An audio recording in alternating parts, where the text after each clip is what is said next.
This video illustrates the importance of birth family connections to youth in care, and how youth can maintain those connections after adoption. Imagine yourself in a situation where you're told that you can't talk to your brothers or sisters anymore. You're pulled away from your entire family, placed in an isolated other family that you don't know. You have no connections, everything's severed, and you're forced to grow up that way, but you remember your biological family. You remember that there's people there you cared about. And even if you didn't remember, you still have that biological drive, like, where do I fit in? If you went through this placement with, say a child went through an abusive placement, multiple abusive placements with their little brother, and all of a sudden they were torn away. You're just going to make them crash even further. No amount of therapy, help, medication, nothing is going to help them because you've taken away their one stable piece of their life. When you rip that away from them, you're ripping away a piece of themselves, of that child, and that's not healthy. It hurts that I can't see my little sister anymore, She's 16 years old, and I haven't seen her since she was 3. When I was taken away from my home situation, I lost that connection. I think we should foster any of those. It only really produces a healthy relationship, which is, something that everybody should be encouraged to develop. I don't see or understand why youth are said, you shouldn't develop relationships with biological family. I know I don't have any connection with any of my biological family, except for my sister. Other than that, I have an entire family out there I don't know about and have no idea what they do or, if they had any genetic diseases or anything like that that could be passed on through genes. I have no idea. And I don't know, that's also a little bit depressing. So, if there is a pre-existing relationship between, especially siblings, then you need to work your hardest to honor that and to make sure that that stays intact. Because without it, some of these kids are just going to fall to the face of the earth because they're not going to have any kind of support. All they know are millions of different people coming in and out of their lives, moving to all these different places. And the one person that they relied on and trusted is no longer next to them. And that tears some kids up. I know people who have 7 and 8 brothers and sisters, and they're all spread all over Chicago. And they get to see each other for, an hour? Once a month? And they wonder why kids have behavioral problems in school, and they wonder why, there's a stigmatism on foster care children, that we all need, psychiatric drugs, and we all have ADD, and we all have, need an IEP to stay straight in school, and it's not. I'm living proof that someone can come out of the foster care system and still be standing and still make a life for themselves. I'm going to college, which is a very small percentage of kids coming out of foster care. Most just get emancipated and they have nothing. I know that my friends who have families, they talk about how great it is, see their grandparents and their aunts and uncles, and I enjoy the time I spend with my foster parents, aunts and uncles, and to have the ability to connect to my own family. I don't know how that would feel. I think I'm missing something. Definitely always feel like there's something I'm missing out on, even though my friends' parents and family is very supportive, and that's awesome and really nice to them, but it's taxing to know that I have a family that I don't know.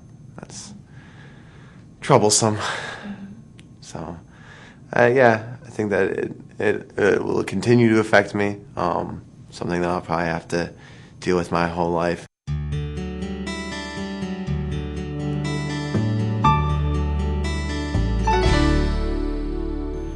I started off in foster care at the age of 2.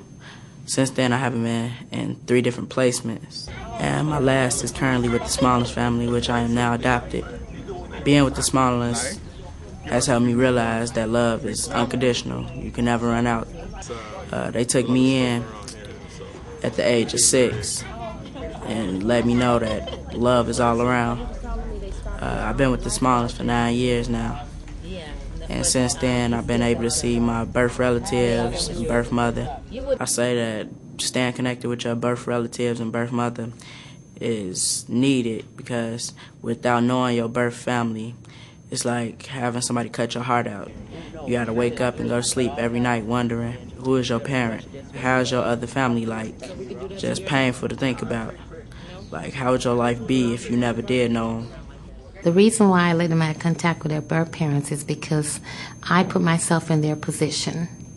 And I think that my children would benefit off of it also.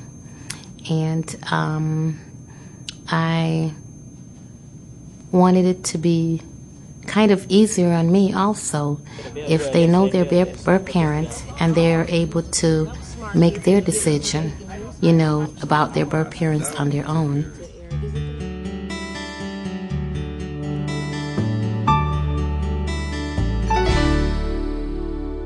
To me, the family connection is so important because it's who you are, it's your identity, it's who you relate to. And when I found out my sister was going to get adopted by a non-relative, that was very scary for us, for my family, for my brothers. We knew her for 9 years, and although she lived in a separate home, she was still our sister. She would come over on weekends, and just having someone to look like you, and it didn't matter how many homes we grew up with or how many different placements we were in or how many different times we were separated. The siblings was all we had. We were taken away from our parents, and to know that we had someone out there that was going through what we went through, that bonded us, that made us more connected. I feel good because I get to see my siblings more, and it's more fun. I'm very happy that I had a chance to stay connected with my birth family because I get to hang out with them. It's fun. What advice would you have to other young people your age about the connections with family? Even at 17, I fought really hard to maintain my baby sister's connection. When she was born, when I was 13 years old, I knew then she was my sister, and no one could take that away from me. So there's connections and bonds that no piece of paper, no documentation can take away.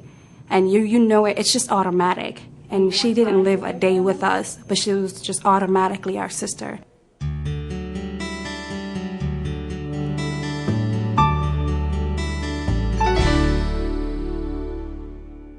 I was adopted with my older brother, Vin. We always stayed together through every single home when we were in foster care. And then I had two younger brothers, David and Steven, who stayed together also, and they were adopted by different families. So it was good that we stayed together. We were, my brother and I were together, my two younger brothers were together. So we visit my younger brothers more often than we do my mom because there's a language barrier, and after being in an American home for many, many years, I've lost my original language, which was Chinese and Vietnamese. And then my two younger brothers they speak English, they have no idea what Chinese and Vietnamese is. So it's good to be able to keep in contact with them. And it's good to see them. We go visit at their house, come to our house, we go out to dinner, or we'll just go to the park or the zoo. So we'll just all hang out, both of our families. And that's good. It's really important to me because I can get to see them, and it's not like I've lost all connection to my birth family. Like, they're still there, and I had the impression that I wasn't going to ever, see them again, so it's just nice to know that they're still there and I can see them. It's really important because they're my family. It's so hard to be disconnected from them. I have to see them. They're part of my life, and just being without them is really hard. So seeing them, it's wonderful, I can't think of anything better. It didn't cause any conflict. Nothing really changed, but seeing that my adopted mom would let me do this, and she put a lot of effort to get me those visits with my birth mom. So seeing that really, really made me happy because it shows me that even though my birth mom isn't here, with me, to always care about me and do stuff with me. I have someone else who's in my life who can care about me and kind of take that role. The reason why I think it's important for them to have contact with their birth family, well, there's really many reasons. I would say the first one is they're curious, and I think unless their curiosity gets at least some answers, it may become sort of a driving force to find out no matter what, what that family is like. And if someone like me can facilitate it, they'll get their questions answered. I'll feel like safety is, enforced, you might say. And also, I've often felt like the kids didn't quite understand about the birth family's privacy. But I want them to have a good relationship that's safe for them and that answers their questions and that is as respectful to everybody involved. And if they get to know those people firsthand for themselves without me being the filter or the interpreter or the reporter, they'll know that they have accurate information and they won't, maybe misjudge my motives or, think that maybe I missed something.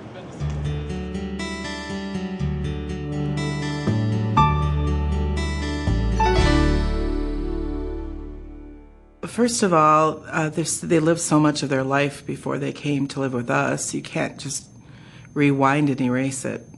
So much of who they are is from their past, like all of us. And there are a lot of healthy relationships that can help them and have helped them make the transition from foster care or guardianship to our home. As an adoptive parent, I wish there was someone there after we adopted our kids to help us in this process. I don't believe that all relationships need to continue, especially if the relationships were harmful to the child and that's how they came into care. I think that the judges and the lawyers, caseworkers, need to work with the adoptive family and decide what relationships are going to be healthy and what relationships really would benefit the children to keep going. I've had the experience myself of having to make all the arrangements, either through experience, decide what relationships were going to be positive for my children. And then I've had to set limits on my own based on things I've learned. Many times the courts, lawyers, caseworkers have information that adoptive parents could use to help them make decisions about what relationships to keep connected. So my request, my wish for the courts and the lawyers and the caseworkers is to work with the adoptive parents and birth parents to set reasonable limits, decide what relationships are healthy and need to continue, and how that'll happen. It's been good staying connected with them because they're there and they're family and I know them. That's why it's been good. Yeah, hold our hands. My grandma and me are really close and she's always been there for me and she's like my best friend because we tell each other stories and we get along so well. So that's why it's important for me to go see it. My adopted siblings see their birth parents, their grandparents, who had guardianship and took care of them for 13 years before they came to live with us. And they see birth relatives, their cousins, who are like their friends. They spent most of their time growing up with them. We have them at our home for visits, cousins, little brother, older brother. At Christmas, we see them. It's like we've tripled our family. Cecilia, that's a nice picture. Come on. It's challenging. It's really challenging, but we really set the pace. We don't bite off more than we can chew. We don't do things that are going to be disrupt the kids' education. It's usually at opportune times so they can really have some fun and visit together. I think it's beneficial because it takes that missing link out. They bonded with us faster because they trusted us. They knew we weren't threatened by the birth family. I was willing, and my husband was willing to meet the birth family and integrate them into our life.